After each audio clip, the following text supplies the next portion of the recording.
২৫০ কথিত বাংলাদেশিকে হাতকড়া পরিয়ে যুদ্ধবিমানে সীমান্তে এনেছে ভারত, যেকোনো সময় পুশিন। ভারতের গুজরাট রাজ্য থেকে প্রায় ২৫০ জন বেশি কথিত অবৈধ বাংলাদেশি অভিবাসীকে গত বৃহস্পতিবার কঠোর নিরাপত্তার মধ্যে ভারতীয় বিমান বাহিনীর বিশেষ ফ্লাইটে করে সীমান্তে নেওয়া হয়েছে। ভারতীয় কর্তৃপক্ষের দাবি, ২ মাসেরও বেশি সময় ধরে গুজরাট পুলিশ অবৈধভাবে বসবাসকারী কথিত বাংলাদেশিদের চিহ্নিত করার এই অভিযান পরিচালনা করে। এরপরই তাদের ফেরত পাঠানোর প্রক্রিয়া শুরু হয়েছে। দাবি করা হয়েছে, নিরাপদ প্রত্যাবাসন প্রক্রিয়া নিশ্চিত করার জন্য কঠোর নিরাপত্তা ব্যবস্থা গ্রহণ করা হয়েছিল। যেকোনো অপ্রীতিকর ঘটনা এড়াতে স্থানান্তরের সময় সকল বাংলাদেশি নাগরিকের হাতকড়া পরানো ছিল। রাজ্যটির বিভিন্ন স্থান থেকে বাসে করে পুলিশ পাহারায় তাদের বিমানবন্দরে আনা হয়েছিল বলে জানানো হয়েছে। গুজরাট পুলিশের কর্মকর্তাদের বরাত দিয়ে ইন্ডিয়ান এক্সপ্রেসের প্রতিবেদনে বলা হয়েছে, প্রোটোকল অনুযায়ী এই নির্বাসন প্রক্রিয়া সম্পন্ন করা হয়েছে। এর অংশ হিসেবে আটককৃতদের বাংলাদেশের সীমান্তবর্তী রাজ্যগুলোতে বিএসএফ এর কাছে হস্তান্তর করা হয়েছে।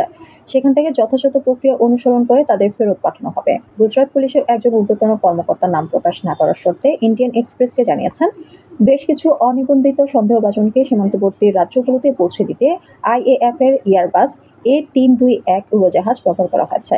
গুজরাট এটিএস এর কড়া নিরাপত্তায় ওই কথিত বাংলাদেশি নাগরিকদের বাদুড়াট বিমান বাহিনীর ঘাঁটিতে আনা হয় এবং বিশেষ বিমানে তোলা হয়।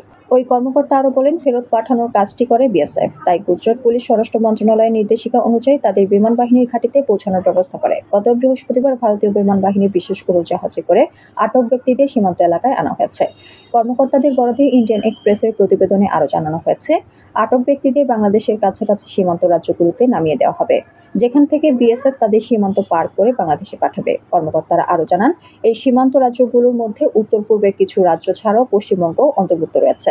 কলকাতার কাছাকাছি কিছু সীমান্তবর্তী এলাকায় এই ঘটনায় রাজনৈতিক মহলেও আলোড়ন সৃষ্টি হয়েছে। পর্যবেক্ষকদের মতে, ভারতের অভ্যন্তরে অবৈধ অভিবাসন ও সন্ত্রাসবাদ সংশ্লিষ্ট উদ্বেগের মধ্যে কেন্দ্রীয় সরকার এই পদক্ষেপ নিয়েছে। তবে প্রতিবেশী বাংলাদেশ সরকারের সঙ্গে যথাযথ কূটনৈতিক সমন্বয় ছাড়া এই পদক্ষেপ ভবিষ্যতে দ্বিপক্ষীয় সম্পর্কে প্রভাব ফেলতে পারে বলে অনেকের আশঙ্কা।